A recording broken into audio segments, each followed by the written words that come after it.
con algunos minutos de retraso, pero creo que es una fuerza de la costumbre que no se puede cambiar de la noche a la mañana. Compañero, adelante, con el himno nacional.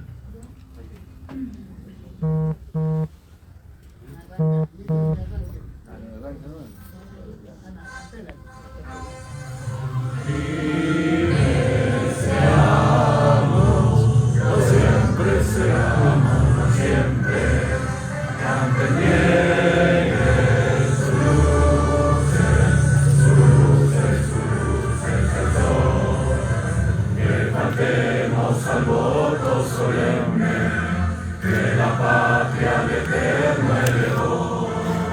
Que faltemos al voto solemne que la patria al eterno heredó. Que faltemos al voto solemne que la patria al eterno heredó.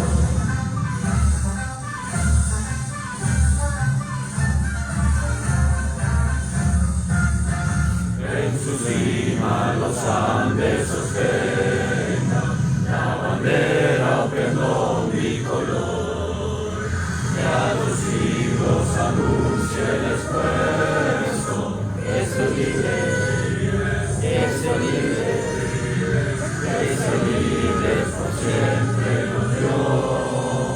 A su sombra vivamos tranquilos y al nacer por sus cumbres el sol, renovemos el gran juramento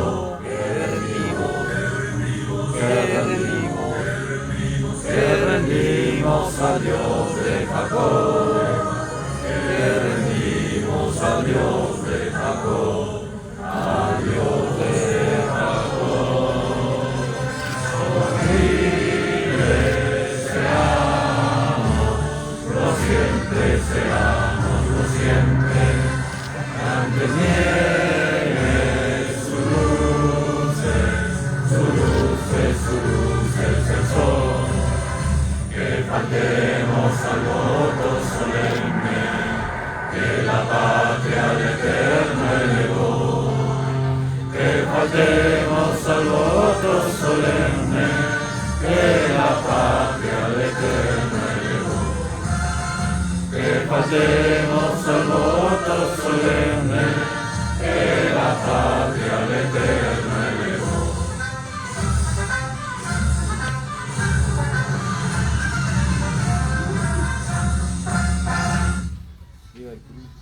¡Viva el Perú! Perú. ¡Viva! ¡Viva el Perú! ¡Viva! Bien, compañeros, pueden tomar asiento para decir que esta mañana, en la continuación de lo que el día de ayer, con bastante riqueza, hemos visto las exposiciones de los compañeros que están alrededor de la CNA, y creo que a los compañeros que han participado y que aplaudido están presentes. A los compañeros del CNA, un aplauso por favor. Evidentemente, los compañeros de Conveagro, que han tenido también una larga participación a través de las regiones que han representado, a ellos también y a su dirigente Cárdenas, un aplauso. Está presente también el compañero de las rondas campesinas CUNAC, la central única de ronderos, Santos Saavedra, un aplauso para él. Apóyanos para que firmes. Ya. Todos queremos saludar No lo la pongas presencia Todo el rato. de Sí, Pedro lo que Frank, pasa es que hemos olvidado el que equipo de no necesita producción. mucha Vamos a pedirle hasta que presentación ahora venga, porque ya. creo que Ahí los para medios que de la comunicación se se han los encargado de compre. hacerlo. Ya. Pero para los que no lo conocen, pues es un economista, profesor, y siempre ha estado ligado a los movimientos sociales. Podemos tener algunos puntos de vista diferentes que lo va a abordar hoy día, pero el respeto que ha tenido por venir a esta cumbre agraria, me parece que los aplausos tienen que ser con fuerza y confianza que este país va a cambiar. Un aplauso para el compañero Pedro Frank. Esta cumbre tiene que ser exitosa hoy día, como lo ha sido el día de ayer. Vamos a ver el capítulo de esta mañana que estaba programado a las 10 por 1 hora al compañero Pedro Fran sobre el tema del rol de la economía, el capítulo agrario. Entonces, compañero Pedro Fran, tiene usted el micro para la exposición debida. Creo que el otro micro está funcionando. Sí, puede tomar el otro. Un aplauso más vivo y despiértese, compañeros, por favor, a despertarse. ¿Yo escucho bien o mejor sin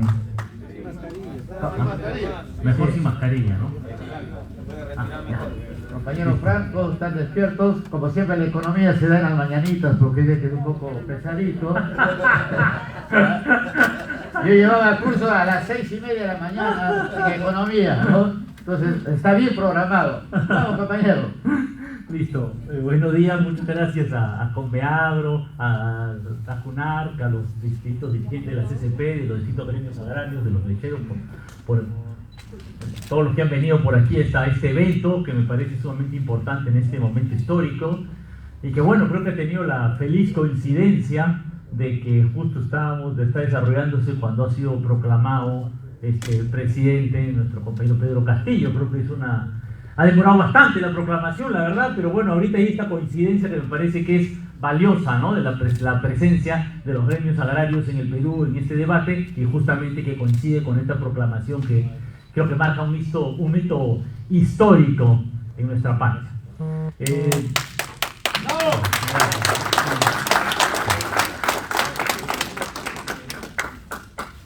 Como ustedes saben, este tema es esencial y ha sido un tema muy importante durante la campaña electoral y las propuestas programáticas que se han levantado en esta temporada, en todos estos meses, precisamente por la, digamos, histórica postergación, explotación, marginación de nuestros agricultores, de nuestros pueblos indígenas, de nuestro campesinado. A muchos les ha dolido, no les ha gustado que se diga que un esfuerzo por rescatar al productor agropecuario, al campesinado, a los pueblos indígenas sea una segunda reforma agraria, ¿no?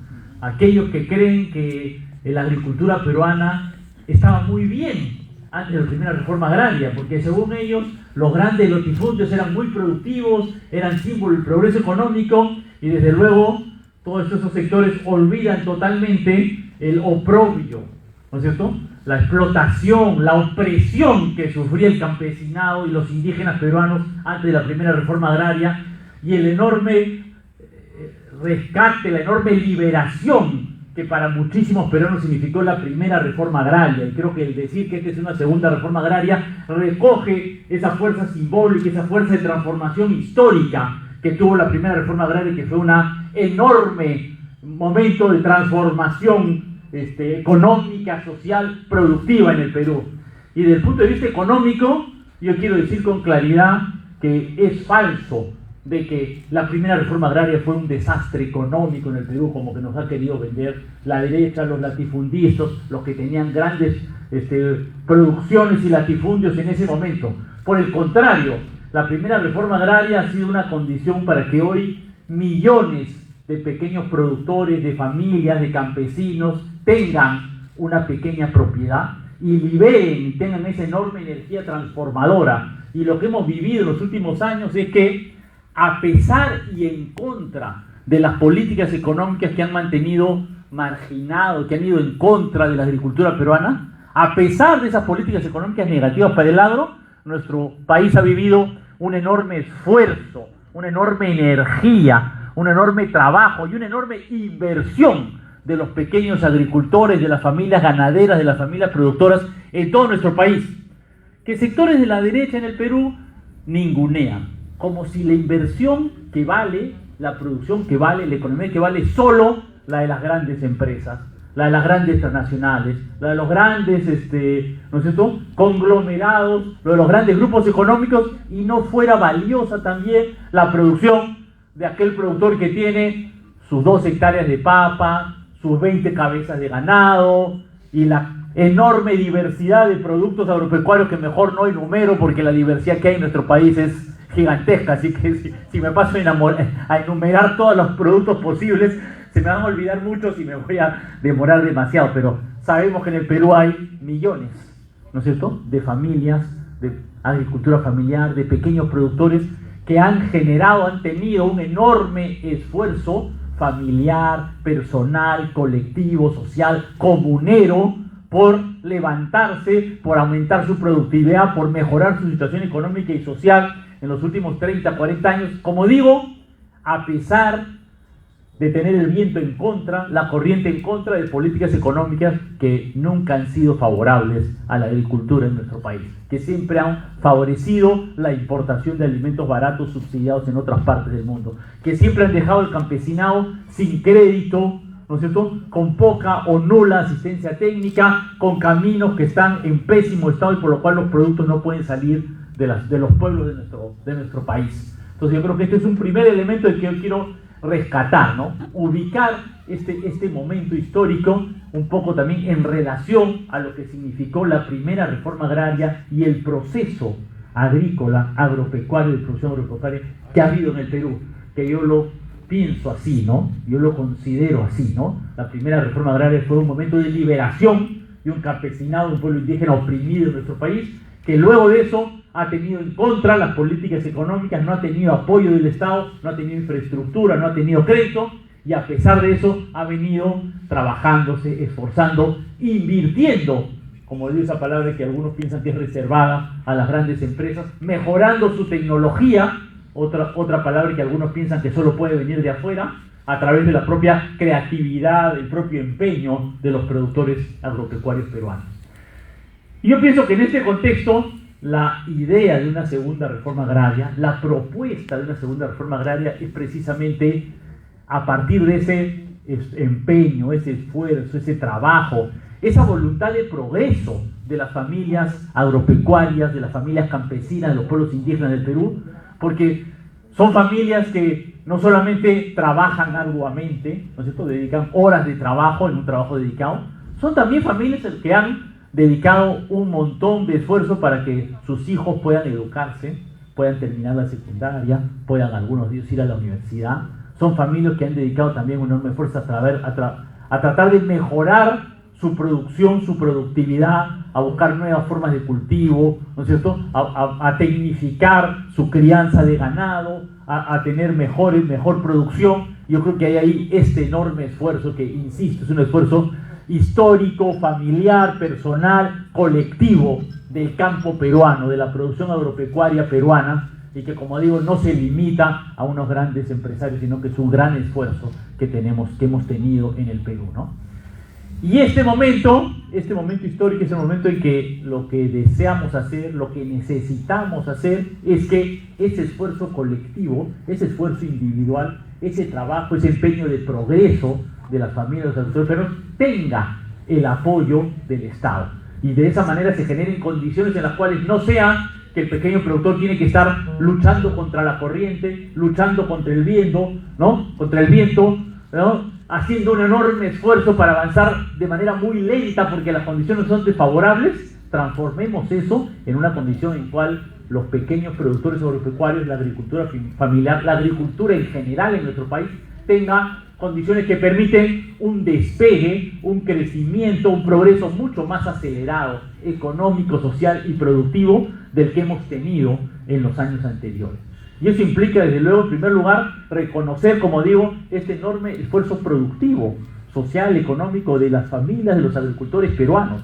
El agro peruano no es un agro estancado, no es un agro atrasado, es un agro luchador, ¿no? Es una fuerza social, política y económica que está buscando salir adelante y que precisamente con el apoyo del Estado y con el esfuerzo colectivo de sus propios gremios en asociación con el Estado puede dar pasos agigantados para que sus hijos, su futuro, las siguientes décadas tengan, ¿no es cierto?, esas familias mejores condiciones de vida.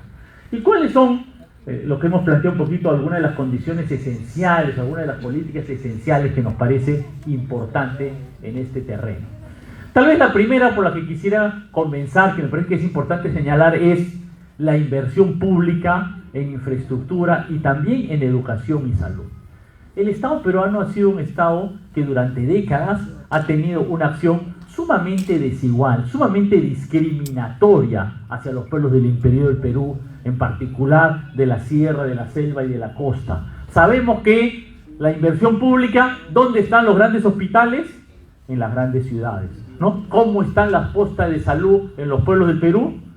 Sabemos hoy que más o menos la mitad de los 8.000 establecimientos de salud que hay en el Perú están cerrados o no tienen un médico. ¿Y dónde están esos puestos de salud? No son los puestos de salud de Lima los que están cerrados sin médico. Son los puestos de salud de los pueblos del interior de nuestra patria los que están cerrados o sin médico, ¿no? Sabemos cuáles son las condiciones de los colegios, de la educación peruana. Sabemos lo que ha significado todo este periodo de educación virtual y cómo, además de las limitaciones propias de ese método, ¿no?, ha generado una gran discriminación hacia una serie de pueblos del interior de nuestra patria en los cuales la conexión es inexistente, las familias pueden no tener los equipos, ¿no?, el currículum, los materiales de enseñanza no son adecuados a su propia realidad.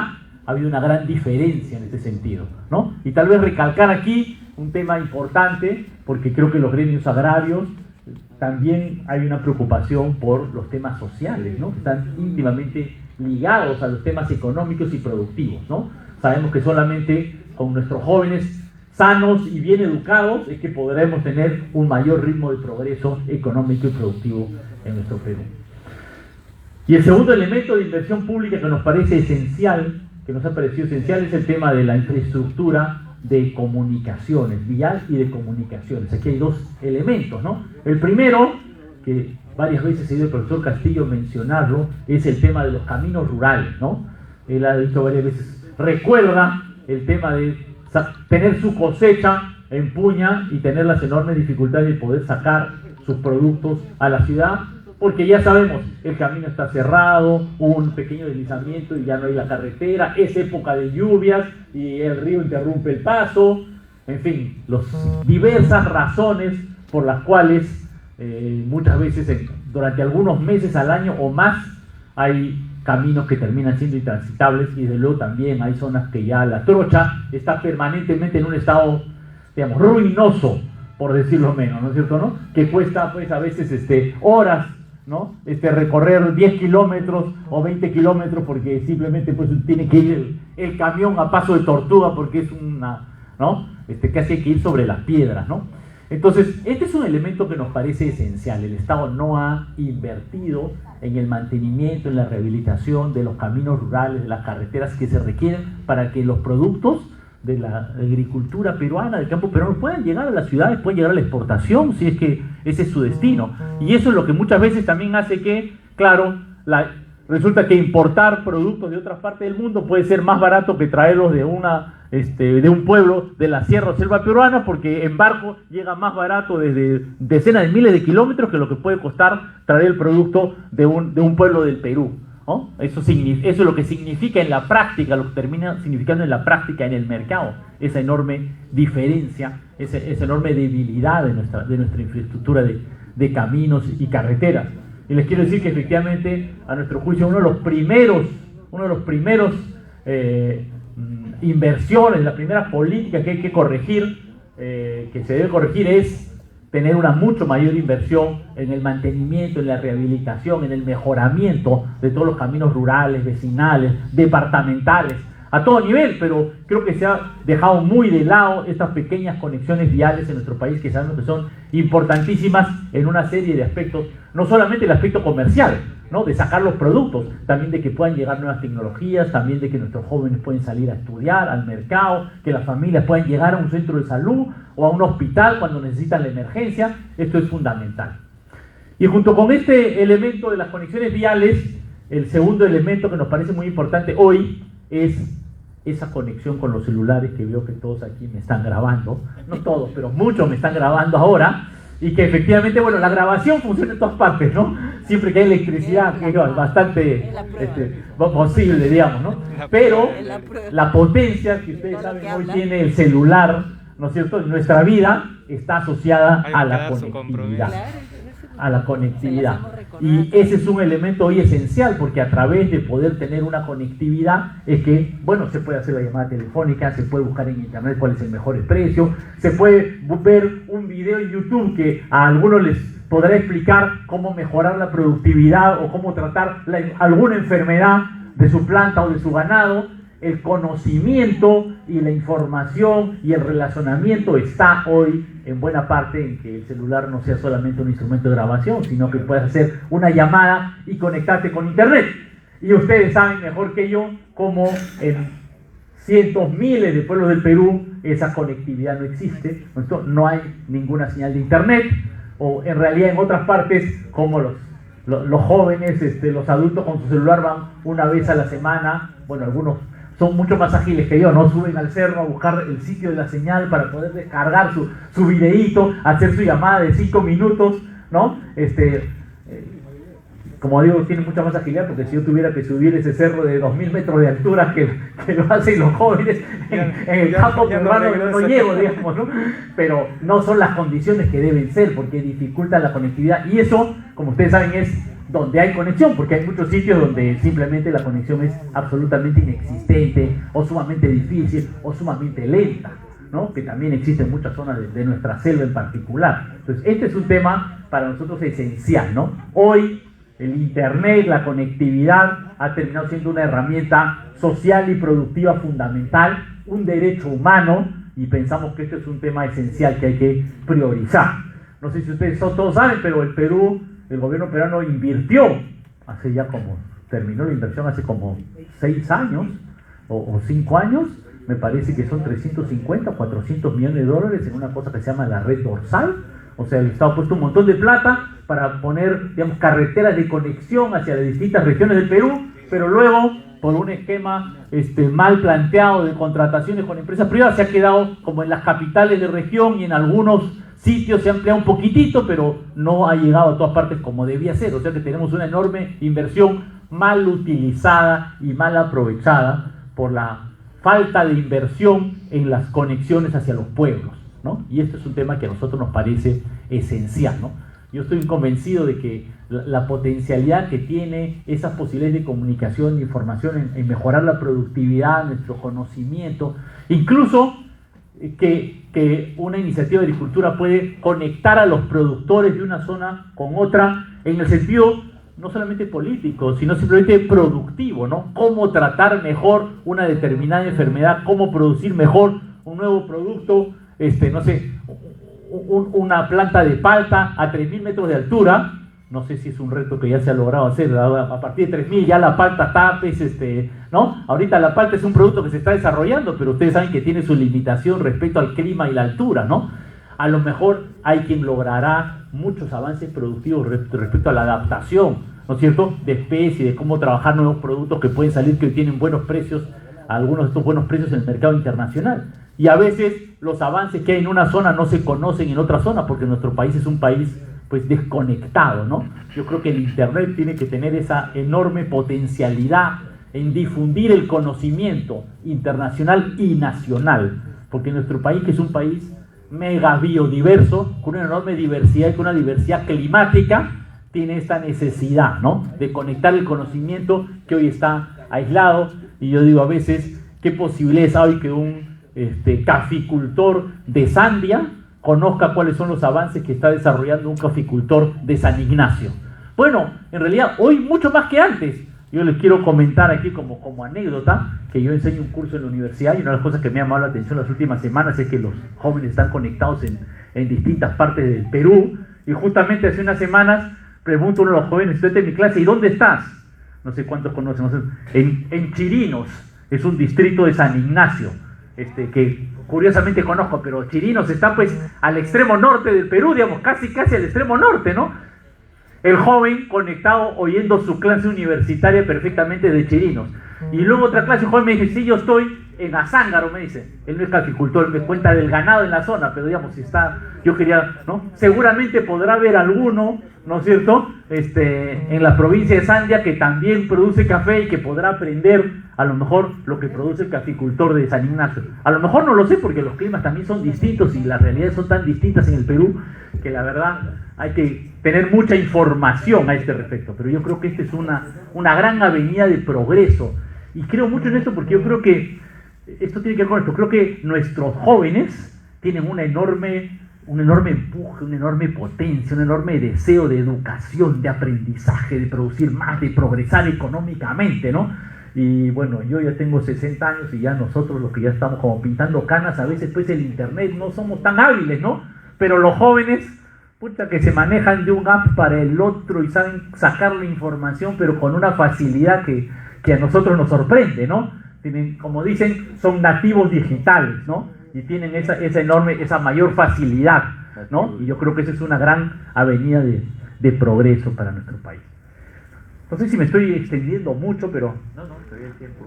Todavía hay tiempo. Creo que estos son como elementos de base y que nuevamente creo que estos son elementos esenciales para enfrentar la enorme desigualdad que tiene nuestro país, ¿no? Porque en este tema, en los caminos como la interconectividad o conectividad, bueno, hay una enorme diferencia, ¿no? Yo en Lima estoy tranquilo con mi celular y puedo entrar a internet y tengo un internet de buena calidad, bueno, hay que pagar, ¿no? Pero digamos, pero eso no es la realidad en la mayor parte del Perú. Hay una enorme desigualdad de las posibilidades en las cuales los pueblos del interior pueden tener acceso a este derecho humano fundamental que hoy se ha convertido en internet, porque es el acceso a la información y al progreso y al conocimiento y a las relaciones, ¿no? A poder relacionarse con los mercados. Entonces, esto me parece a mí que es un tema esencial, ¿no? Son dos temas de infraestructura en los cuales tenemos que poner mucho énfasis, en realidad para igualar las condiciones, ¿no? Para que ya no suceda esto de que si estás en un pueblo, en un distrito del interior del Perú, estás en peores condiciones que el que está en Lima, ¿no? Estás en condiciones disminuidas, ¿no? Tenemos que avanzar hacia un Perú en el cual todos estemos en igualdad de condiciones, ¿no? Y que temas como la conectividad, como los caminos, como el internet, tengamos todos iguales condiciones y, ¿no? Las familias campesinas, productores agropecuarios del Perú tengan las mismas condiciones que los que pueden estar en Lima enseñando en una universidad, como es mi caso, ¿no? Dicho esto, creo que estos son dos temas que me parece que son como esenciales para el tema de la agricultura en el Perú. Desde luego, en realidad hay muchos temas en la agricultura del Perú y yo tal vez como yo trabajo en el tema económico, no voy a poner tanto énfasis en algunos temas importantes, voy a mencionar nada más.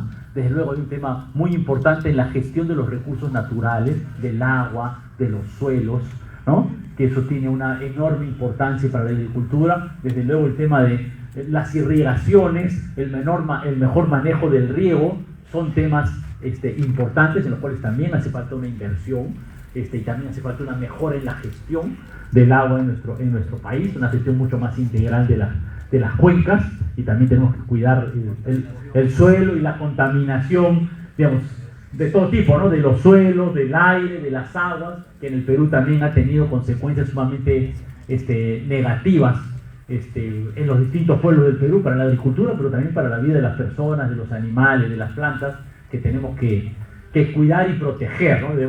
No debemos permitir que mantengamos estos niveles de contaminación que han afectado diversos pueblos de nuestro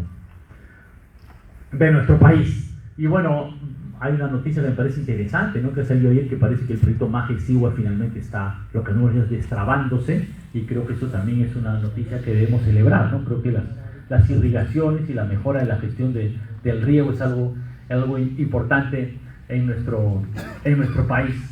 Quería señalar un par de elementos adicionales, ¿no? Tal vez antes de plantear lo último.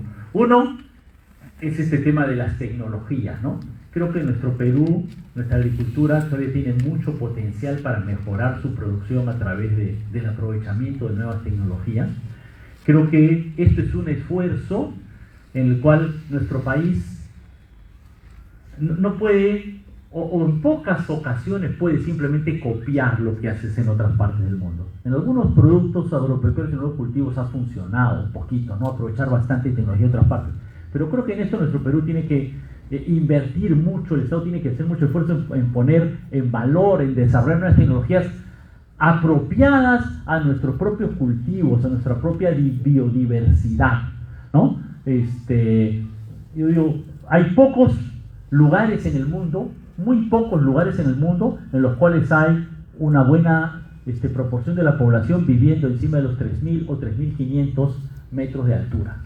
Me desvío un poquito aquí para decir que en realidad parece que en el mundo, estuve investigando esto hace poco, parece que en el mundo eso existe solo, digamos, en los Andes, en el Tíbet y en Etiopía, ¿no? Lo cual ha generado incluso cambios genéticos en los seres humanos, que de hecho paso parece que los protegen un poquito del COVID, de los que tienen esa ventaja, les da un poco menos el COVID, ¿no? Entonces todo esto está en investigación.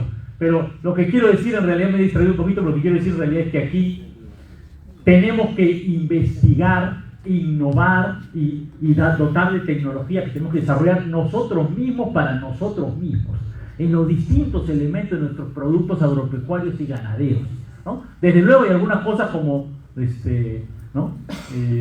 Alpacas, llamas, los auquénidos andinos que son pues prácticamente propios de nuestros Andes, ¿no? Pero hay una serie de otros digamos, crianzas y cultivos que tienen que ser adaptados a nuestra propia realidad, ¿no? A la altura, a los suelos, etcétera. Y eso requiere un esfuerzo de investigación, de innovación agropecuaria que en el Perú lamentablemente el Estado no le ha puesto suficiente énfasis, y en el cual yo creo que este es un elemento también importante, en el cual tiene que haber, tal vez en los temas anteriores también, pero tiene que haber mucha conexión, mucho trabajo conjunto entre el Estado y los productores agropecuarios. Porque creo que hay que dejar de lado la idea de que la investigación, la innovación, en la agricultura en particular, es algo que se hace exclusivamente, no sé cómo decirlo, en un espacio experimental. Desde luego, el espacio experimental, me explico, la chacra experimental, el cultivo experimental tiene un valor desde el punto de vista de la investigación, pero yo soy un convencido de que muchísimas innovaciones, oportunidades de progreso tecnológico lo hacen los propios productores agropecuarios.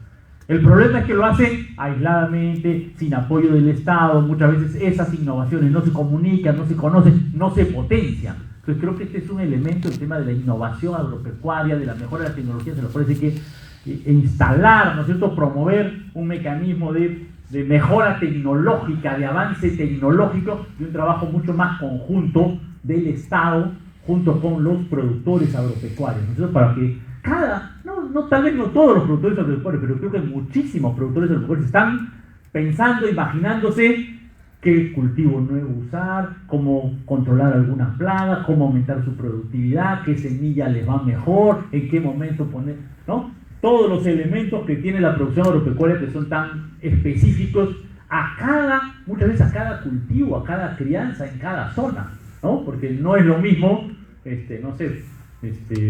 producir paltas en Lima que producir paltas en Pampas, Tayacaja, donde está otro de mis alumnos ahí que está produciendo paltas. Seguramente son un poquito distintas. Tal vez son muy parecidas, pero digamos, ¿no? También tiene sus peculiaridades, digamos, ¿no? Y sospecho que igual no es lo mismo producirlas en Perú que producirlas, no sé, en México, ¿no? Ustedes saben que ahora México es el gran productor de paltas, tiene la ventaja de estar cerca de los Estados Unidos, pero nosotros también tenemos una potencialidad ahí, ¿no? Entonces creo que este tema de la innovación es un tema en el cual el Estado tiene que trabajar, tiene que ponerle mucho más empeño y trabajar muy colaborativamente con los propios productores agropecuarios, con los propios gremios agropecuarios, para poder hacer que esto sea unos elementos sustanciales, digamos, ¿no es cierto?, de los esfuerzos para mejorar las condiciones del campo peruano, de los agricultores peruanos, ¿no?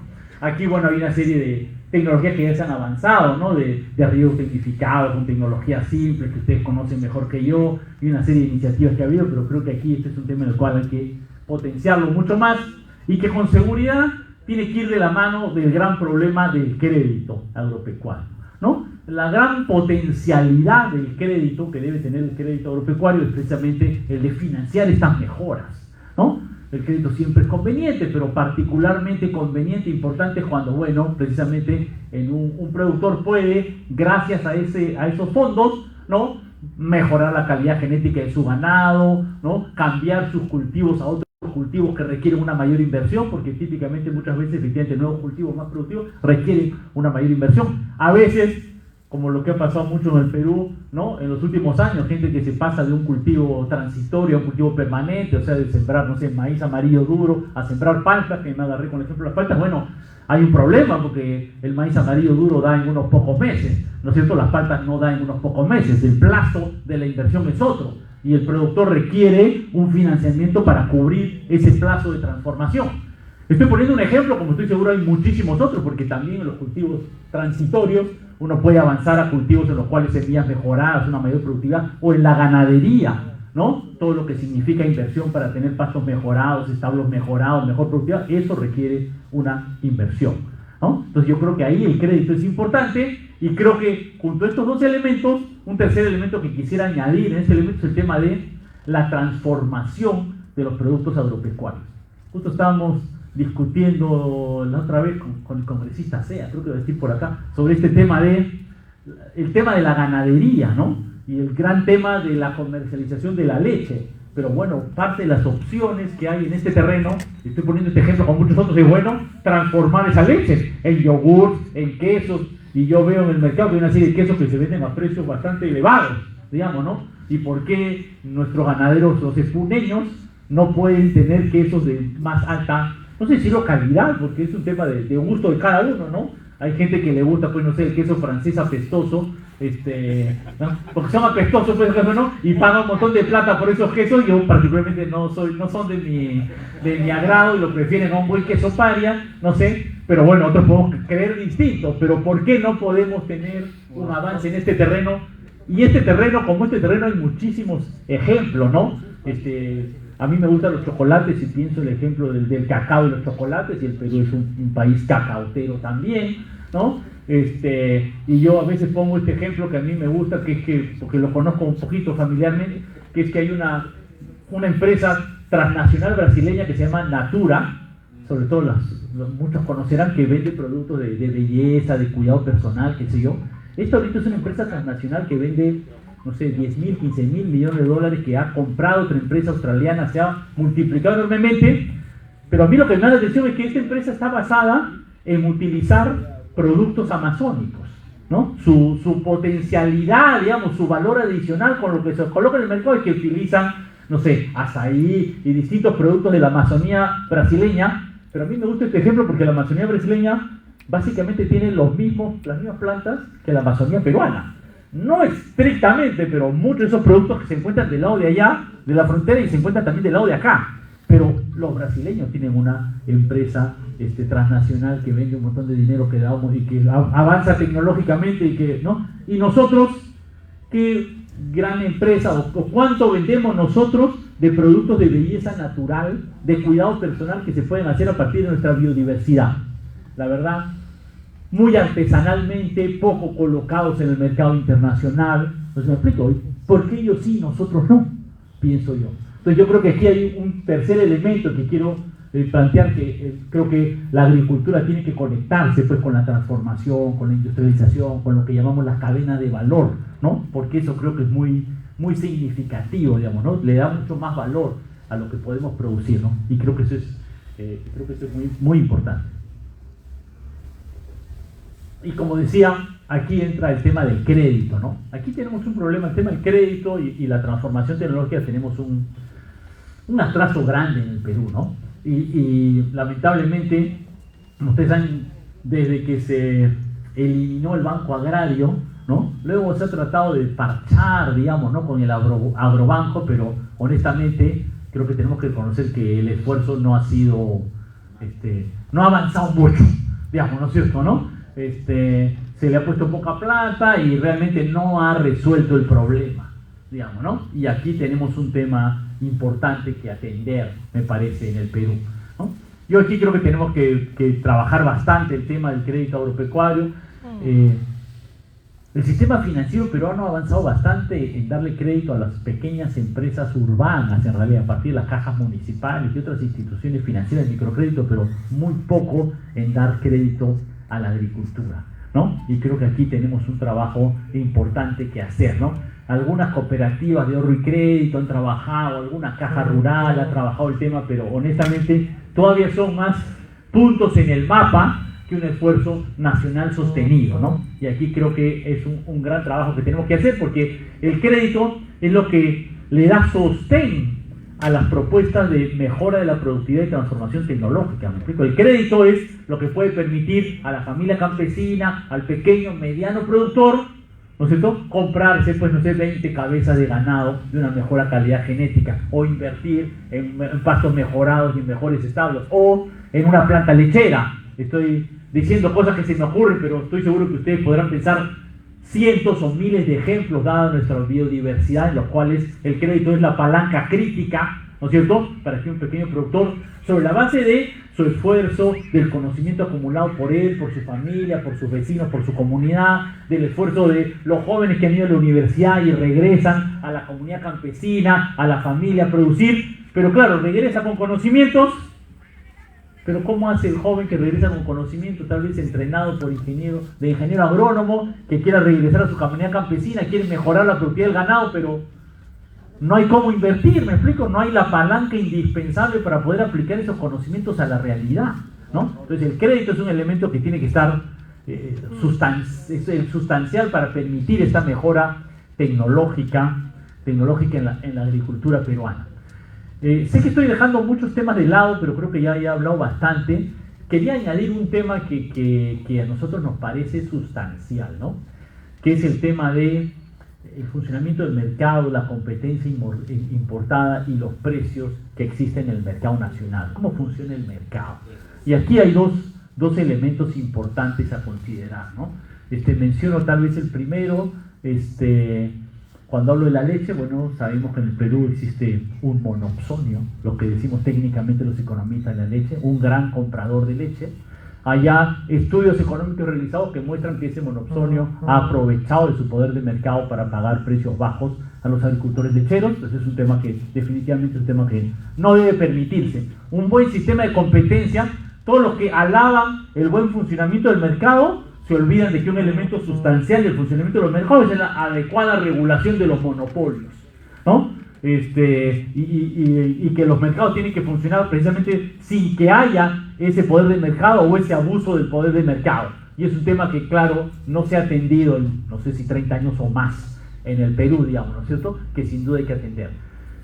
Pero el otro tema que me parece incluso más importante que este es el tema de la competencia importada, ¿no? El Perú ha favorecido a través de la rebaja de aranceles, a través de la disminución de la franja de precios, la importación de productos agropecuarios del exterior, que como ustedes saben muy bien, en diversos casos son subsidiados de una manera masiva, brutal, gigantesca en sus países de origen, ¿no? Entonces yo no tengo las cifras, no recuerdo las cifras a mano, pero la cantidad de dinero que le pone el gobierno de los Estados Unidos o los gobiernos europeos a subsidiar su agricultura es una suma enorme, y por supuesto eso facilita que esos productos, ¿no?, lleguen al Perú a precios relativamente bajos, afectando las posibilidades de ingreso de las familias campesinas, de las familias agropecuarias peruanas, ¿no? Y ahí nosotros sí insistimos, creo que hay que insistir, como se dijo en la campaña, que seguimos sin entender por qué el Perú tiene que estar importando papa, ¿no? Algunos han dicho, el otro día en una entrevista, pero no se importa mucha papa, es solo simbólico. Bueno, ¿y quién ha dicho que lo simbólico no es importante? O sea, ¿acaso no cantamos el himno nacional? ¿Acaso no recordamos a Tupac Amaru? O sea, los símbolos son parte de nuestra vida, y la papa es un símbolo nacional. La papa es la gran contribución de la civilización andina a la alimentación mundial. ¿No es acaso simbólicamente vergonzoso, ¿no es cierto?, de que un país que tiene, creo que 4.000 variedades de papa, que es la zona del mundo donde se originó la papa, estemos importando papa, cuando además perfectamente la podemos producir en el Perú, digamos? Si no se pudiera, lo entiendo, me explico, ¿no? Tal vez ya, no sé, si fuera el caso, pero no es el caso. Sabemos que en el Perú hay cientos de miles de productores paperos en el Perú, y sabemos que tenemos una gran diversidad de papas, que además son, digamos, a mi juicio, de mucho mayor calidad gastronómica, o sea, mucho más rico comerse una buena, ¿no es cierto?, papa amarilla que una papa blanca holandesa prefrita, ¿no? ¿Y por qué no podemos nosotros simbólicamente preferir la producción nacional? Y esto es como simbólico, pero desde luego este problema existe mucho más importante en una serie de otros productos por el volumen de la importación. ¿Me explico? Es verdad que hay muchos otros productos en los cuales el volumen el valor de la importación es mucho mayor y efectivamente son productos mucho más subsidiados en sus países y requieren una cierta protección de la producción nacional, ¿no? Y para eso, bueno, ha existido la franja de precios, pero lamentablemente ha estado, pues, no sé cómo llamarla, disminuida, rebajada, no utilizada para proteger y promover la producción nacional. Y esto creo que es sumamente importante porque estamos en un momento crítico, ¿no? Tal vez terminaría esta presentación con grandes problemas de la agricultura peruana recordando el momento crítico que estamos, ¿no? La idea de una segunda reforma agraria es la idea de un momento histórico, ¿no? De recuperar un momento histórico, ¿no? Un momento de un gran cambio, ¿no? De una gran transformación que nuestro país requiere. Pero también es verdad que estamos en esta circunstancia tan especial, que es un momento histórico, pero también estamos, no sé, en medio de una pandemia, ¿no? También estamos saliendo de una enorme crisis económica y política nacional, ¿no? También es verdad, la coyuntura tiene esta característica tan particular, ¿no? Celebramos el bicentenario, ¿no? Este mes celebramos el bicentenario y celebramos, no sé, el 28 de julio, y vamos, el 28 de julio va a ser como el tercer domingo en el cual los limeños pueden salir con su carro a las calles. Entonces, quiero con esto ejemplificar, es verdad, con esto ejemplificar el gran problema histórico, el problema del bicentenario, ¿no es cierto? Nuestra gran historia que hay que transformar en 200 años, y el momento inmediato, pero que también tiene una tremenda importancia. Tal vez el símbolo de los carros no sea lo más importante, pero estamos en una situación en la cual calculamos que son 2,5 millones a 3 millones de empleos adecuados que se han perdido en las ciudades del Perú, ¿no? Estamos en un momento en el cual, ustedes recordarán, cientos de miles de peruanos, muchos viviendo en Lima, regresaron a sus pueblos de origen porque no tenían qué comer. ¿Me explico? Esa circunstancia, y han sobrevivido en sus pueblos de origen, los pueblos que los han acogido, pero esa realidad dramática de empobrecimiento es una realidad que todavía la vivimos. ¿Me explico? No la hemos superado, ¿ok? Y nuestro gran temor, digamos, uno de los grandes riesgos que enfrentamos, porque la situación es compleja, los grandes riesgos que enfrentamos es que tengamos una tercera ola a través de esto que se llama la variante Delta. Y por eso yo a veces dudo sobre si sacarme la mascarilla. Ya tengo mis 2 vacunas con un buen plazo, por eso creo que no soy muy riesgoso, pero sí quiero insistir en que la vacunación es sumamente importante, por favor, con las 2 dosis. Se sabe que la variante Delta, una sola dosis no es suficiente. Aún así, la recomendación internacional, sobre todo en espacios cerrados, es usar mascarillas, porque igual el contagio es importante. Países con alto nivel de vacunación, como Inglaterra, Estados Unidos, Holanda, igual están teniendo una tercera ola, o cuarta o quinta ola a partir de la variante Delta. La ventaja que tienen ellos, disculpen que me extiendo un poquito en esto, pero es muy importante, la ventaja que tienen ellos es que, como están vacunados, o sea, muy vacunados, hay muchos casos, mucho contagio, pero pocos llegan al hospital. Entonces hay muchos casos, pero los casos son leves. Y la verdad, bueno, si te da el COVID, pero eso significa que te pasas 3 días, 4 días con fiebre en tu cama, bueno, no está bien, pero disculpen, entre eso y terminar con un ventilador en el hospital, a mí me parece que la diferencia es, no sé qué decirles, ¿no? Absoluta. Y la vacuna es la que hace esa diferencia, ¿no? Y también, desde luego, el cuidarnos para tratar de no estar contagiados, ¿no? Entonces, estamos en este momento particular, y en la parte sanitaria, desde luego, tenemos que hacer mucho esfuerzo para poder vacunarnos rápidamente y cuidarnos, porque esto también va a tener un efecto significativo sobre los mercados, pero también tenemos que tener un esfuerzo por recuperar la economía en el momento, en el corto plazo, en la coyuntura, ¿no? Y por eso para nosotros es esencial una política fuerte de reactivación. ¿Cuál es la ventaja? ¿Cuál es el efecto para los productores agropecuarios? Bueno, que si hay más ingresos, más empleo en las ciudades, eso va a generar más mercado para los productores agropecuarios, ¿ok? Eso va a generar más posibilidades de ventas, eso va a posibilitar que los productos se coloquen en mejores condiciones.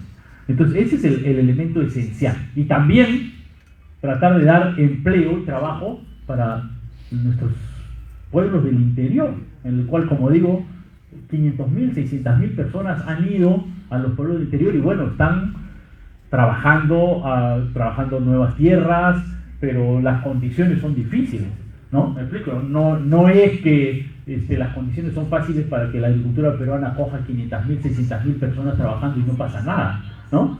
No es así, digamos, ¿no? Implica un problema para esas comunidades, pero esos pueblos que acogen a sus hermanos, a sus hijos, pero que les implica un esfuerzo adicional, ¿no? Por eso para nosotros es importante poder hacer también un gran programa de inversiones públicas de empleo para generar empleo a nivel nacional, también en los pueblos interiores, también en Lima, para de esa manera reactivar la economía, el mercado y dar otras oportunidades de ingreso a los pueblos del interior, a los trabajadores agropecuarios, que sabemos muchas veces, el que trabaja en la chacra, trabaja una temporada en la chacra, pero otra temporada, ¿no es cierto?, saldrá a la ciudad a hacer una pequeña obra de construcción, o vendrá ¿no?, en verano a la ciudad a vender algún producto, etcétera, ¿no? Sabemos que esa es nuestra dinámica y hay que entenderla de esa manera, ¿no? El productor agropecuario en el Perú muchas veces no es solo productor agropecuario, ¿no? Es un productor múltiple y hay que tratar de mejorar el conjunto de sus condiciones de vida, también lanzando un gran esfuerzo de generar empleos, ¿no? Nuestro objetivo es que en un año tengamos 1 millón más de empleos. Y es un objetivo lograble porque la pandemia nos ha golpeado muy duro y podemos recuperarnos rápidamente con una política económica adecuada. Estas son condiciones, digamos, yo diría macroeconómicas, ¿no? Cómo nos protegemos de la producción importada, cómo aumentamos el mercado de los productores agropecuarios, cómo generamos empleo, pero que creo que son también importantes, casi diría esenciales para un progreso de la agricultura peruana, que no depende pues solamente de políticas agrícolas, no depende solamente del Ministerio de Agricultura, depende de políticas también económicas, macroeconómicas, que defiendan y que promuevan la producción agropecuaria y el mercado interno, ¿no? Entra la lógica de promover la agricultura, de tener una segunda reforma agraria, tiene que engancharse, ser parte de una política más amplia de promover la producción nacional, de promover el mercado nacional, porque en ese espacio es que también la producción agropecuaria va a poder tener mayores posibilidades de progreso y de avance y generar mejores condiciones económicas y sociales para los agricultores peruanos. Esto es básicamente, creo yo, algunas de las ideas principales sobre la tributación. A ver, algo sobre la tributación. Sobre la tributación diría esto. Por un lado, el Estado necesita ingresos, porque si el Estado no tiene ingresos, bueno, ¿de dónde nos deja la plata para hacer los caminos rurales, las carreteras y todas las mejoras que hacemos?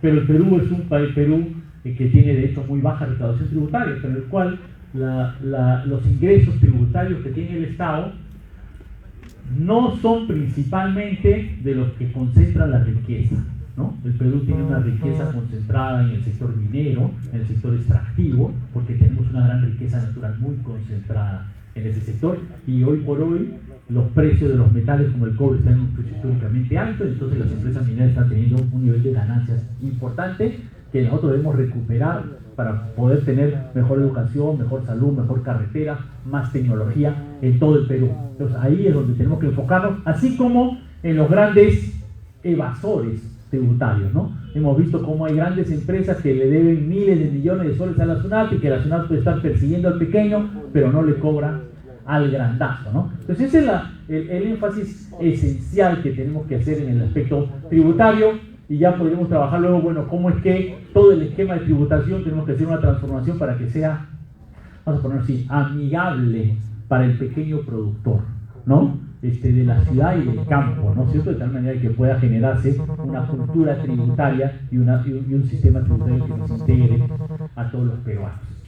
Diría eso en esencia, pero me parece que el tema esencial para el agro, o sea, yo diría, bueno, el tema esencial para el agro no es poner impuestos ni quitar impuestos, ¿no? Es más bien cobrar impuestos no a la agricultura, sino a otros sectores a quienes concentran la riqueza para poder dotar a la agricultura de la infraestructura y los recursos necesarios para su progreso económico, social y productivo. Listo, muchas gracias y nada, muchas gracias por la oportunidad y quedamos aquí al tanto para poder llevar. Pedro, hay algunas cuestiones que aquí los compañeros han discutido ayer y han quedado pendientes. Por ejemplo, las cuestiones del presupuesto y las prioridades en los 100 primeros días. antes de dar la palabra a los compañeros de las organizaciones respectivas, sería bueno que hagan un comentario sobre las prioridades de los 100 primeros días y el presupuesto que debe aprobarse en los días próximos. Hacemos la exposición pequeña de Después, cada después. dirigente y él hace ya el consolidado y queda ya integrado. Perfecto. en esa discusión. Se integra esta noción entonces, Pedro, para que lo desarrolle. Compañeros, como ustedes saben, hay 3 organizadores de este evento, de esta cumbre, y es necesario que estando Pedro Frank presente, en las organizaciones les puedan hacer llegar sus puntos de vista, porque se necesita ser escuchado, y Pedro tiene bastante comunicación y bastante también, digamos, proposiciones en el campo económico para el agro. Compañeros, vamos a recibir al compañero Cárdenas para que intervenga en primer lugar sobre la exposición dada por el compañero. Dime nomás, explícame, a ver, te escucho. Mi amigo. Aplausos para él. Ajá, sí, exactamente. Cárdenas, Ahí está. presente. No, bien, muchísimas gracias. Lo primero que yo quiero hacer... Lo iba a traducir en francés, pero no me ha aceptado. Entonces, compañero, vamos. No, lo primero que quiero hacer es reconocer la presencia de un gran amigo. Había una llamada. de Pedro Franque, más rato. el cual tuvimos la posibilidad de comunicarnos con un tiempo prudente y en ningún momento ha dudado de poder estar con nosotros, y sin duda hay que tener ese reconocimiento de todas nuestras organizaciones, de todos los dirigentes que han concurrido desde todos los espacios del Perú. Muchísimas gracias, doctor Pedro Franque, porque definitivamente ese compromiso para nosotros es verdaderamente muy valioso, y sepa también que hay un reconocimiento de nuestros pueblos, de nuestras comunidades, de nuestras organizaciones por este compromiso que usted tiene. Yo algunas situaciones que quiero comentar rápidamente, porque es necesario que en esta importantísima cumbre nacional también mis compañeros dirigentes, Santos Saavedra, Víctor Maita, Nidia Vargas y nuestro compañero de la CCP, Wilber Sánchez, queremos expresar algunos temas, puntos de aporte, porque el motivo principal de esta cumbre, doctor Franque, es darle contenido a la segunda reforma agraria. Y es darle contenido a la reforma agraria desde la mirada y desde la visión del conocimiento de los productores. ¿Quién mejor que los propios actores del campo conozcan de estas problemáticas? Y por eso mismo hemos podido también construir un documento conjunto que estamos perfeccionando, que el día de hoy terminaremos de validar, para que a partir de ese principal insumo sea el gobierno del profesor Pedro Castillo el que pueda utilizar en esa discusión que hemos realizado, y que no solamente va a quedar en esta cumbre nacional, sino también que nos hemos comprometido a que sea una cumbre regional en cada una de nuestras regiones, donde puedan los hermanos productores construir de abajo hacia arriba, como se menciona. Pero también hay que decir que esta segunda reforma agraria, compañeros, como hemos analizado ayer, no alcanza solamente con un enunciado, no alcanza con decirlo de la boca para afuera. Tenemos la responsabilidad y queremos, doctor Pedro Franque, que transmita al gobierno del presidente Castillo, el cual esperamos el día de hoy nos acompañe en la tarde para la clausura de este importante evento, en un tema que es clave. Hay que tener decisión política del más alto nivel, porque no alcanza con decir vamos a hacer una segunda reforma agraria gaseosa, en la cual, por ejemplo, no tengamos encabezando el Ministerio de Desarrollo Agrario a los legítimos representantes de las organizaciones, para poder justamente este insumo llevarlo adelante. Pero también hemos dicho que no alcanza solamente con un sector, porque la propuesta es bastante más amplia para lograr el desarrollo, la integración de todo nuestro territorio nacional. Es necesario tener una decisión, por ejemplo, en el Consejo de Ministros, pero más importante, desde la propia presidencia. Y esta segunda reforma agraria tiene que darse cuando exista también un momento constituyente en el cual recupere nuestro sector un capítulo agrario, que permita redefinir el rol del Estado, de cómo llegamos y cómo hacemos un Estado ágil. Hay una gran preocupación de los grupos económicos de poder, hay una gran preocupación de los terratenientes, de los neolatifundistas, de que esta segunda reforma agraria sea un proceso de expropiación. Y claramente 2.200.000 familias de hombres y mujeres de la agricultura familiar olvidados, no tenemos ese rencor, no tenemos ese encono para ir a buscar ese tipo de acciones. Queremos tener las mismas posibilidades que tuvieron históricamente ellos, a un Estado con presupuestos, con recursos, con políticas públicas que fueron negadas constantemente a nuestros hombres y mujeres del campo. Y esa mirada de todos estos hombres y mujeres que están en esta sala nos han podido recoger este mensaje, que no vamos a permitir que a partir de ahora esta sociedad civil organizada no deje de ser parte del gran cambio que nuestro sector necesita. Concluyo desde Conveagro y nuestras 13 organizaciones agrarias que el día de ayer se han presentado en su riqueza, en su variedad de líneas productivas: cacao, café, algodón, leche, carne, comunidades campesinas, los conveagros regionales, los productos agroecológicos, quinoa, en fin. Hay que entender que esa discusión la podemos llevar las organizaciones, pero no alcanza. No alcanza si no tenemos esas reformas profundas del Estado mismo. Y para ello necesitamos, doctor Franque, que existan personas no solamente que conozcan en el sector, claro, que conozcan también la función pública, pero tiene que nacer de estas discusiones.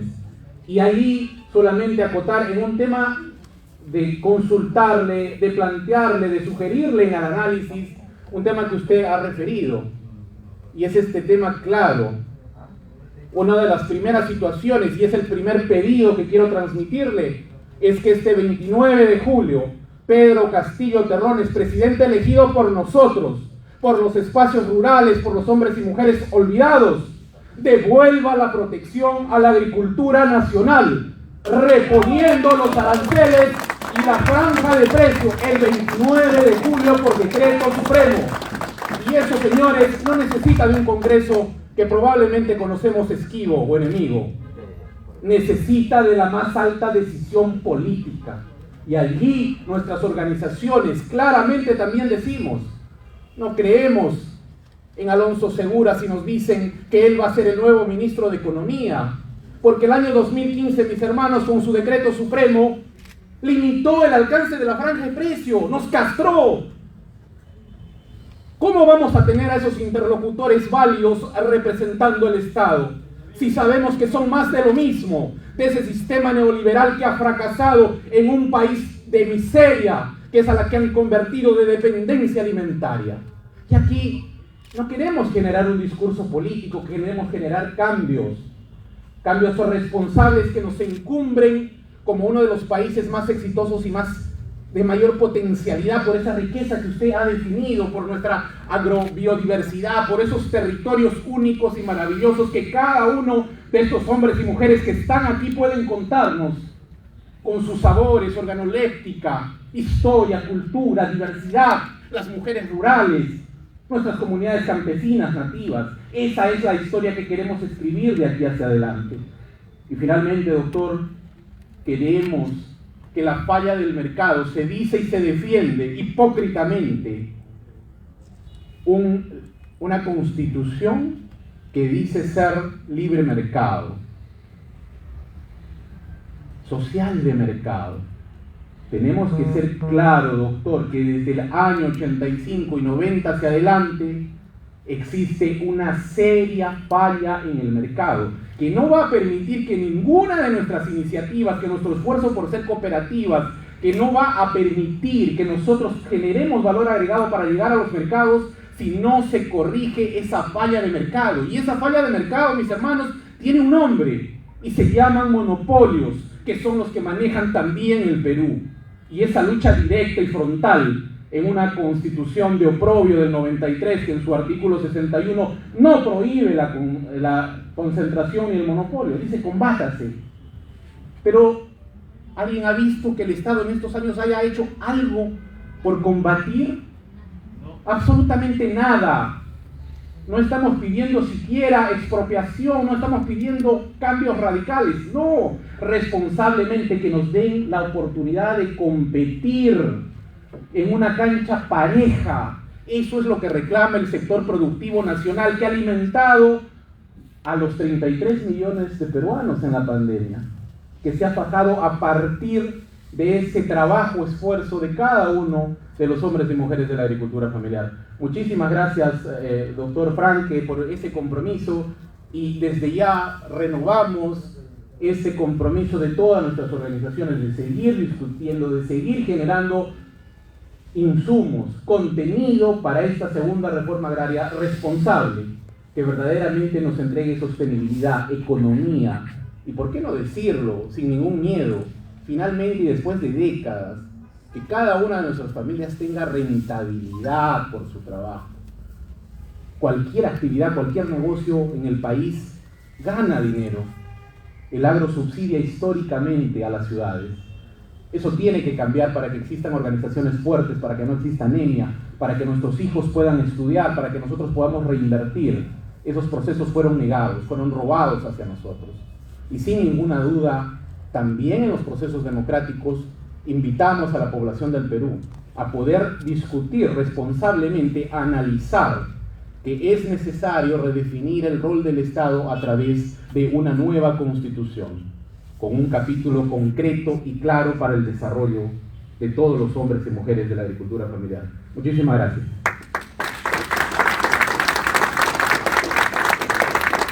Estamos viendo la calidad de las intervenciones y las exposiciones. Solamente quiero decirle que los compañeros que tengan que responder a sus teléfonos podrían salir a hacerlo. Cuando está hablando alguien, se le perturba, se pierde la coherencia. No estoy señalando a las personas, pero voy a estar obligado a decirles que salgan en el caso que vuelva a repetirse. Han habido 3 llamadas juntas y se escuchan las voces. Dicho esto, compañeros, cuestión de orden, cuestión de orden pequeñito. En la misma línea que queremos que todos apaguemos el celular, que también nos adecuemos, porque los compañeros del fondo no ven, ¿no? Bueno, ese es un problema técnico con las cámaras. Vamos a soportar, pero compañeros, pueden esparcirse con sus sillas un poco al costado. Un 30 segundos, pueden esparcirse. Seguimos. Compañeros, hay una agenda.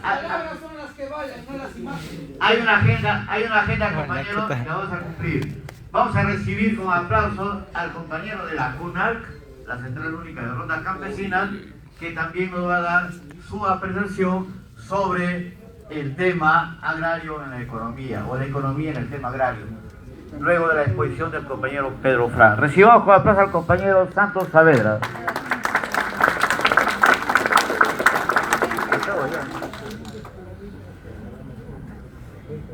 Compañero, por favor. Hay una agenda y no puedo acceder a esas cosas, por favor. Compañero Santos. Muchas gracias. Reiterar nuestro saludo a todos los hermanos dirigentes, dirigentas de las diferentes organizaciones agrarias concentrados en este evento. Saludar al economista Pedro Franklin, por quien gentilmente ha hecho caso a la convocatoria a este evento para poder empezar a construir un proceso importante que todos estamos con esa mirada y la gran expectativa que pudieran abrirse espacios para poner en discusión y a la vez la solución a las necesidades y a los problemas históricos en el campo agropecuario. Y podría primero decir, ¿quién ha ganado estas elecciones?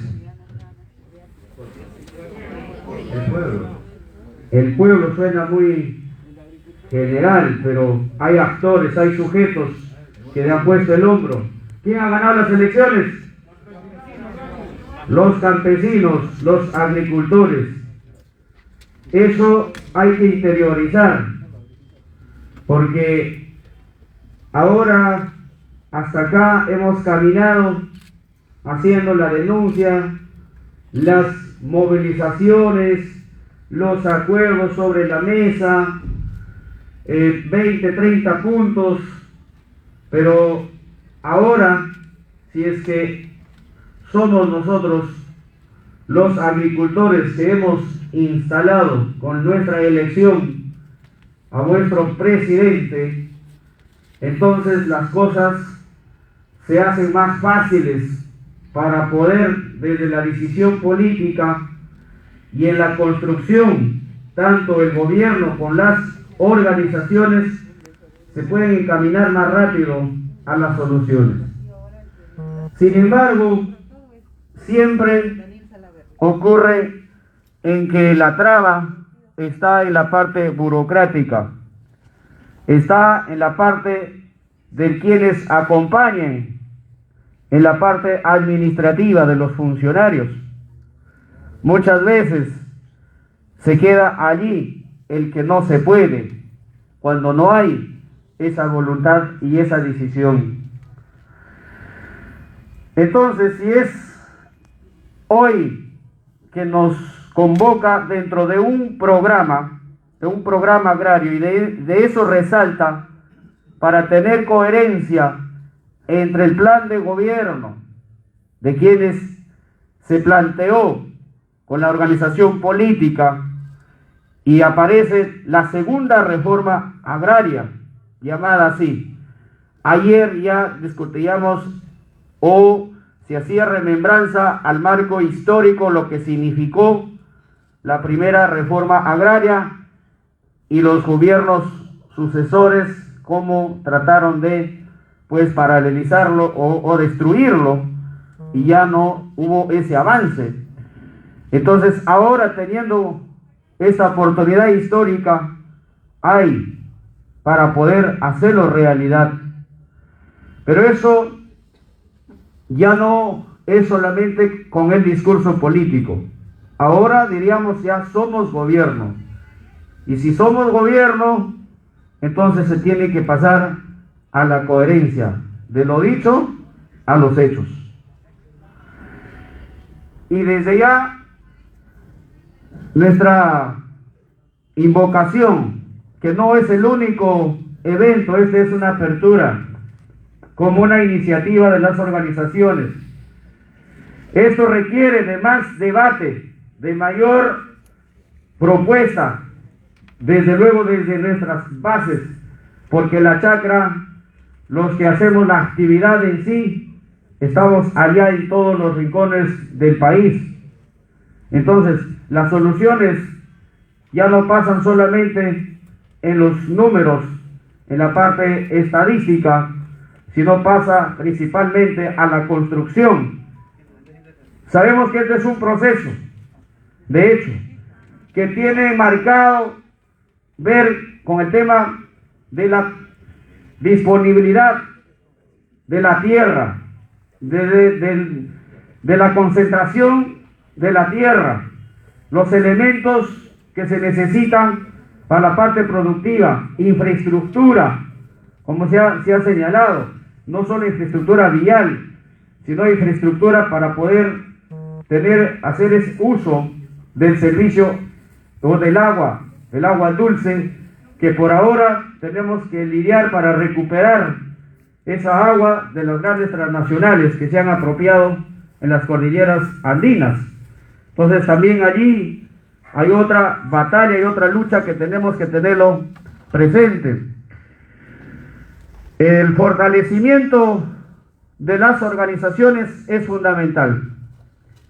Y decíamos, no se podrá hacer un buen gobierno o tal vez construir las transformaciones que se necesitan si no hay una sociedad organizada, convencida que sí se puede, pero tal vez con mucha fuerza para poder decirle a nuestros funcionarios que eso sí es posible, porque se trata también acá un tema de competencias entre el gran modelo neoliberal que se resiste con mucha fuerza en que se siga gobernando con el mismo modelo económico, con la misma constitución, con las mismas leyes, donde está hecho para favorecer al gran monopolio, para favorecer a aquellos que por la fuerza se impusieron utilizando la constitución y muchas veces hasta la violencia, la expropiación de los territorios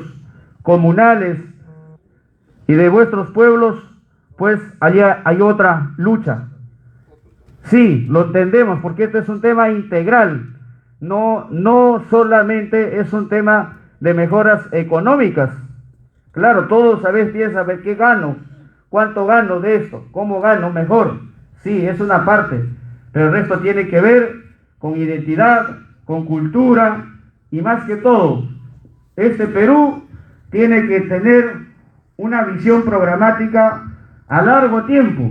No es solamente una solución para 3, 4, 5 años, porque en política todo puede cambiar, pero para eso necesitamos nosotros construir este proceso desde nuestro gobierno con nuestras organizaciones sociales.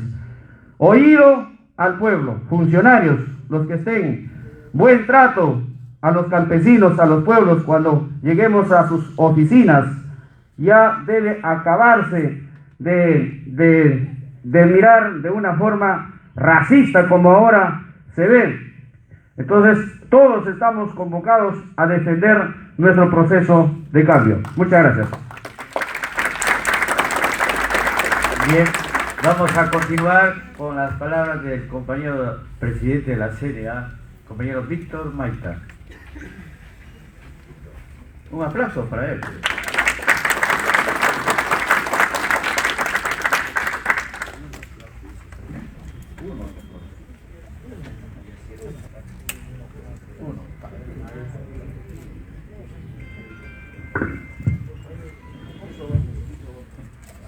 Bien, muchas gracias. Nuevamente, compañeros y compañeras, nuestro cordial saludo a nombre de la Confederación Nacional Agraria, un momentito, CNA. Víctor, un momentito. Compañeros, tomen asiento, por favor, del fondo, y dejen de circular, pues todo el mundo circula por un lado, por otro, atrás escucho que hablan. Por favor, eso perturba la concentración del que está exponiendo. ¿Ya? Gracias, si no, compañero. acá están las rondas y los van a esperar en la puerta, por favor. Gracias. Bien, compañeros, hoy día es nuestro segundo día del evento. Este evento denominado Cumbre Nacional para la Segunda Reforma Agraria. Bueno, nosotros ayer ya lo hemos discutido ampliamente, pero en esta oportunidad yo quiero dirigirme al economista Pedro Franque directamente y a los medios de comunicación que nos están transmitiendo. Porque voy a hablar lo mismo que hemos discutido ayer y considero que nos debe escuchar nuestros futuros autoridades, funcionarios públicos, a los campesinos. Estamos aquí dirigentes agrarios de los 24 departamentos, están dirigentes por líneas de cultivo, por también crianza. Bien, nos convoca a analizar la segunda reforma agraria. Y a propósito, nosotros como Confederación Nacional Agraria hemos nacido en un contexto, en el contexto de la primera reforma agraria con Juan Velasco Alvarado. Y quiero partir diciendo que la primera reforma principalmente tenía 3 etapas. La primera etapa de entregar la tierra al campesino se ha hecho, y con el cual se le ha devuelto la dignidad al campesino, la ciudadanía al campesino. Y gracias a eso, yo y muchos de los hijos de campesinos hoy podemos ser profesionales y poder discutir y poder expresarnos en estos espacios. La segunda etapa de organizar, de movilizar, de capacitar, de articular, de cohesionar al campesino, el cual no se ha hecho. Y la tercera etapa de tecnificar el agro, de trasladar la tecnología al campo. Tampoco no se ha hecho. Sabemos que la reforma agraria ha sido derogada. Lo hemos batallado en los años 80, parte de los 90, para que se continúe. Pero lo derogaron, la ley 17716. Entonces, ahora creemos que esta segunda reforma agraria tiene que tener el mismo peso, la misma magnitud, si vamos a hablar de una segunda reforma agraria. Por supuesto, es una reforma y se tiene que hablar de cambios estructurales. Creemos que la agricultura sigue siendo el motor del desarrollo sostenible de las comunidades campesinas. Sigue siendo. Entonces, hoy queremos escuchar a nuestras autoridades que nos hablen de cambios estructurales. Y eso pasa por revisar el régimen agrario de la Constitución Política, el artículo 88-89, y el capítulo económico. Los dirigentes queremos regresar a nuestras provincias, a nuestras bases, a nuestras comunidades campesinas, llevándonos estas ideas, porque finalmente es una lucha política en la que vamos a vivir a partir de hoy día. No vamos a hablar de una lucha de clases, pero va a haber una lucha de ideas, de eso lo tenemos claro, y nosotros queremos entrar al debate.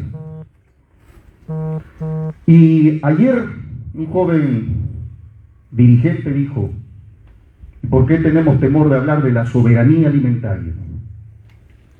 ¿Por qué es tan importante hablar de la soberanía alimentaria? Aún más encontrándonos en este contexto de esta pandemia.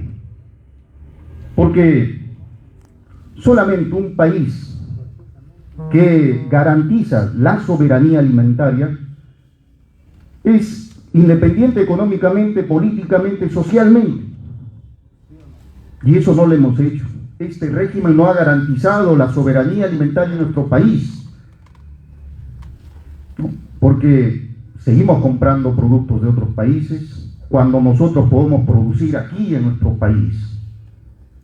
El caso de la papa, el trigo, la carne, inclusive frutas, maíz.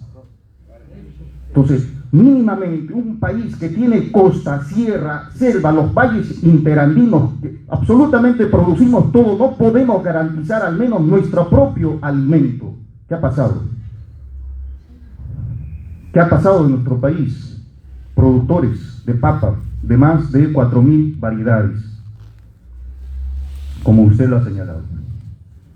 Entonces, yo creo que la reforma agraria tiene que tener ese nivel. Tiene que ser algo revolucionario la segunda reforma agraria. En la sierra no tenemos grandes extensiones de tierra. ¿Qué hacemos para ampliar la frontera agrícola? Nuestros terrenos son tamaño de ese poncho. ¿Qué hacemos? Más al contrario, el Ministerio de Cultura nos ha quitado las andenerías. En el país tenemos más de 100.000 hectáreas de andenerías que han construido nuestros ancestros, los taontinsuyanos. Y acá estamos sus hijos. Y son elefantes blancos. No se produce nada. ¿Por qué no podemos recuperar esas andenerías? Tenemos en Cusco, en el Valle Sagrado, en Vilcabamba, en Ayacucho, en Apurímac. ¿Y por qué no se puede construir más andenerías, por ejemplo? Si los incas han sido capaces. Tenemos cerros pelados ahí. ¿Por qué no podemos construir andenerías para ampliar nuestra frontera agrícola y los campesinos de la sierra podemos ser una gran potencia en productos ecológicos, por ejemplo? En este siglo XXI, y es una tendencia mundial el consumo de productos sanos ecológicos.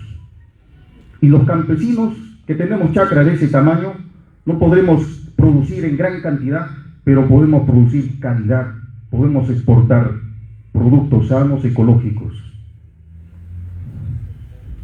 Eso es desarrollo sostenible. Creemos que así debe estar enfocado esta segunda reforma agraria. Y otro tema que es importante, el tema de la institucionalidad de las organizaciones. ¿Cómo hacemos que las organizaciones podemos estar articulados? ¿Cómo? En los 90 nos liquidaron a las organizaciones, pero estamos aquí sobreviviendo. Ahí es fundamental. Siempre este régimen, este modelo, a los campesinos, a los indígenas, a los agricultores nos han considerado como enemigos del modelo. Antidesarrollo, antiminero. Pero hoy está en el gobierno un hombre igual que nosotros, un campesino, un rondero. No creo que nos considere como enemigos. Creo que vamos a salir adelante con ellos. Eso es fundamental, y a través del doctor Pedro Franque, ojalá que hoy día nos pueda visitar nuestro compañero, el rondero, el agricultor, el campesino, el profesor, a este magno evento. Los compañeros vinieron a escucharle a su líder desde las provincias, desde los departamentos. Queremos escucharle también cuál va a ser su prioridad en el sector agropecuario. Eso es fundamental. No quiero cansarlos más, compañeros y compañeras, y creo que el debate va a continuar. Nuestro agradecimiento una vez más al doctor Pedro Franque. Esperemos que se logre. Hemos escuchado por las redes, no creo que sea delito decirlo aquí, que usted está siendo voceado para ser ministro de Economía y Finanzas, y nuestro respaldo desde las organizaciones agrarias. Y creo que es importante también que el ministro de Agricultura mínimamente pues debería salir de este evento, de las organizaciones agrarias, el ministro de Agricultura, el ministro de Cultura, el ministro del Medio Ambiente. Eso es importante. Si más aún hablamos de un Estado plurinacional, si avanzamos a una asamblea constituyente, ¿en qué? ¿Cuál tiene que ser la esencia de una asamblea constituyente? Nosotros, los pueblos, reconocernos a los pueblos. No olvidar que en el Perú existen 55 pueblos indígenas, 48 lenguas. Acá está un pueblo quechua, estamos los aymaras, los pueblos amazónicos. Es importante también que los campesinos, indígenas, originarios también, creo que es merecible de que debemos estar en esos espacios de toma de decisión. Muchísimas gracias, compañeros y compañeras. Han sido las palabras del compañero de la CNA, Víctor Maita, que recientemente ha asumido el cargo y yo creo que hay un buen futuro. Ha planteado que la primera reforma agraria tenía 3 etapas, lo ha señalado muy bien, y sobre esto y los demás comentarios del compañero Cárdenas, del compañero de la CUNAC, Pedro, vamos a hacer una suerte quizás de inicio a una confusión, pues no es la confusión, ¿cierto?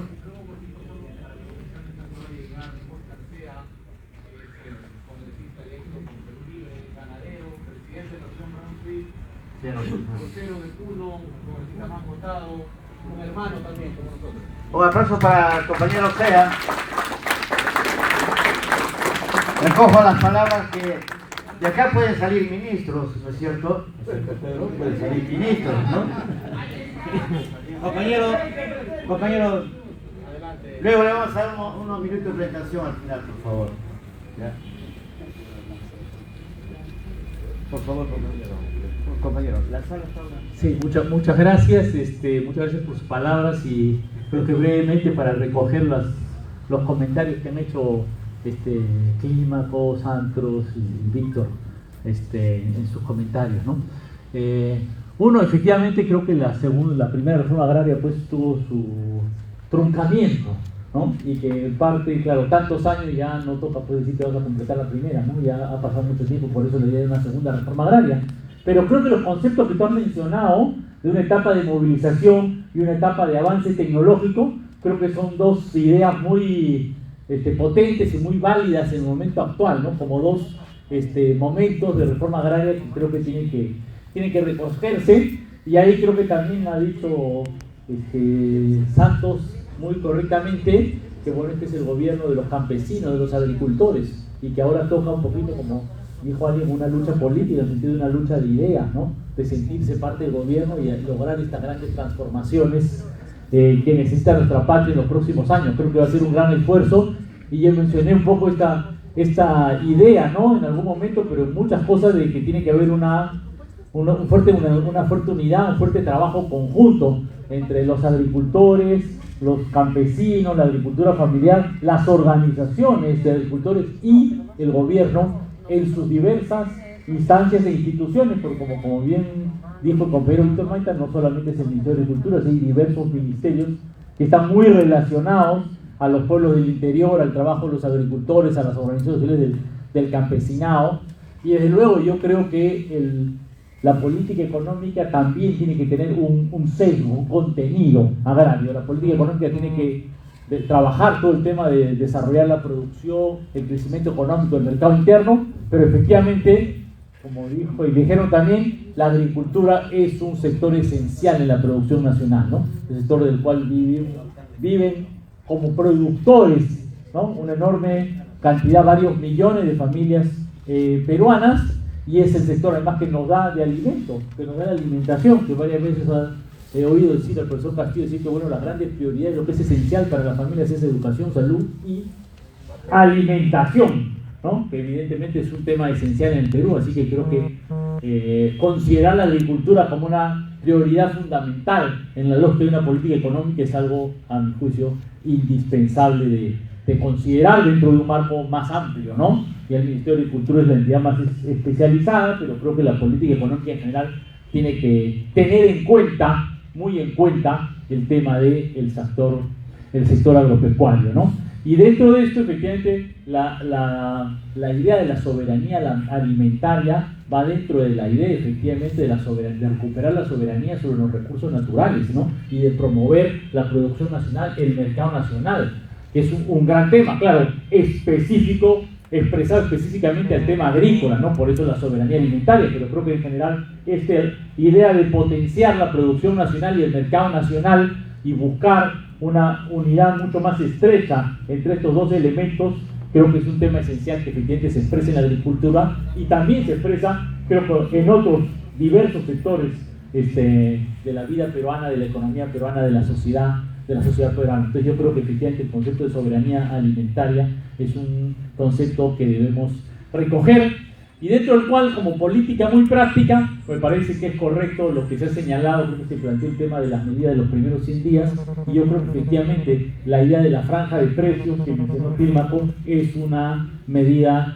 potente, que no demanda mucho tiempo para poder llevarla a cabo, y que efectivamente es fundamental para poder cambiar muchos años de políticas económicas que han dado la espalda, no han dado prioridad, mejor dicho, en realidad han favorecido la importación de alimentos en vez de favorecer y promover la producción nacional. Así que yo creo que efectivamente una de las medidas importantes de los primeros 100 días es precisamente el restablecer la franja de precios en toda su potencia y sus posibilidades, ¿no? Junto con, termino esto diciendo, bueno, el plan de los 100 días, creo que el otro elemento sustancial es el tema de dar un salto en inversión pública en los caminos rurales, en inversión en general hacia los pueblos, ¿no? Siempre empujar la inversión pública toma un poco de tiempo, porque la gestión pública, las unidades ejecutoras, la burocracia puede ser un poco lenta de mover, pero creo que no podemos dejar de considerar que esto tiene que moverse desde los primeros meses de gobierno, y que una prioridad es que este tema ya esté cambiando en la primera etapa del gobierno, ¿no? Creo que hay muchos temas más que mencionar, pero yo recogí eso de las principales intervenciones, y les agradezco mucho por la oportunidad de poder conversar con ustedes, dialogar con ustedes, y bueno, dar un saludo particular al congresista Oscar Sea, ganadero y representante, creo, de los pueblos campesinos, los productores agropecuarios en el Congreso. Faltaba un tema, Pedro, era sobre un comentario sobre el presupuesto que se está armando. Correcto, muchas gracias. Sí, gracias. Efectivamente, un tema un tema particular efectivamente es el tema del presupuesto. El presupuesto tiene este plazo muy corto en realidad, ¿no? Uno de los grandes retos que va a tener quien asuma el Ministerio de Economía y Finanzas es que antes del 30 de agosto tiene que presentar el presupuesto de la República 2022, o sea que tiene un mes para hacer un presupuesto, y el presupuesto de la República es complejo, ¿no? Incluye todos los sectores, incluye cientos de actividades, incluye todos los proyectos en todos los sectores, entonces realmente es una tarea bastante esforzada la que hay que hacer. Pero más allá del tema técnico, hay un tema de visión política, ¿no? Y la visión política general a la que tiene que responder el presupuesto es esta básica, que es las prioridades: educación, salud, agricultura y alimentación. Tenemos que dar un salto en la inversión pública a través de, ¿no? recuperando la recaudación tributaria de las empresas mineras, de las grandes empresas, los grandes deudores, para con eso financiar un gran esfuerzo para mejorar la educación, la salud, la alimentación, la inversión pública. Eso creo que es el gran reto que tiene que expresarse en este presupuesto 2022 y que tiene un mes para elaborarse. O sea que aquí hay un reto de corto plazo, pero que tiene que expresar necesariamente las nuevas prioridades políticas que está planteando el nuevo gobierno. Muchas gracias por su atención. Bien, compañeros, vamos a darle un fuerte aplauso a Pedro, porque ha hablado, creo, muy abiertamente, ¿no? Y seguramente, como dijo el compañero de la CUNAR, en las oficinas ministeriales va a ser bien recibido la CUNAR, Codeagro y la CNA. Es un momento de despedida, por eso que hemos permitido este pedido. Por favor, compañeros, vamos a hacer una pequeña foto para los medios acá, por favor. Segundo, que tenemos un presente. ¿Nos puedes ayudar con el micro ahí, por favor, compañero? Para que no nos... Disculpe. ¿Me permite, por favor? ¿Me permite? Disculpe. Presente, compañero. Por favor, compañero, para que le pongan aquí este pequeño presente. Gracias. Un aplauso para el presente, ¿no? No puede salir. Un aplauso. No, que se lo ponga. Uno nomás. Chure. Para que vaya al campo. Sí, nos vamos, compañero Franca, al Cusco, te lo llevo. Ahí lo están poniendo. Casi no entra, un poco cabezón, creo. No se preocupe, está bonito. ¿De dónde es esto, señora? Cusqueño. Ah, está. ¿Qué provincia? Gracias, compañero. Ya. Gracias. Sonríe, Pedrito. El puño de lucha. Hoy, venga, compañera. Venga al frente. Vienen a la cámara. Cámaras. Se va el tiempo, por favor. Sonríe, Pedrito. Venga al frente, Eso. Tómense una foto afuera.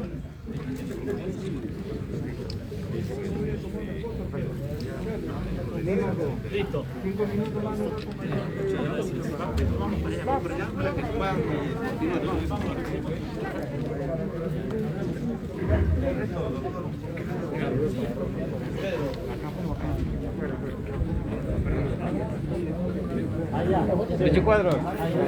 ¿Cómo el hombre? ¿Qué tal? Conversamos.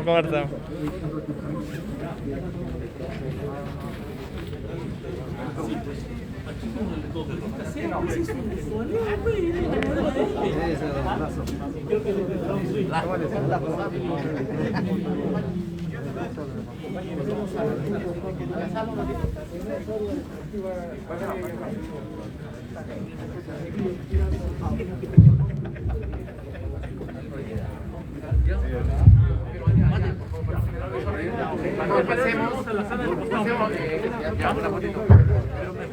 porque aquí está mucho desorden. Quiere seguir con el evento. Está ya saliendo Frank, y va a recuperar por favor sus asientos. Hay 5 años para las fotos, ¿eh? Normalmente.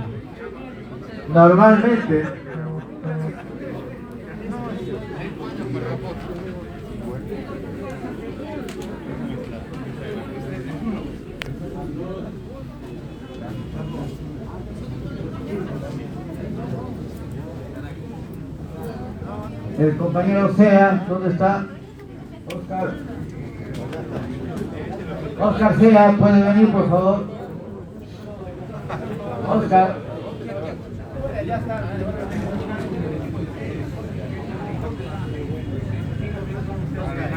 Señor Marino, ¿finalizo o tiene que seguir? Hay que finalizar. Después.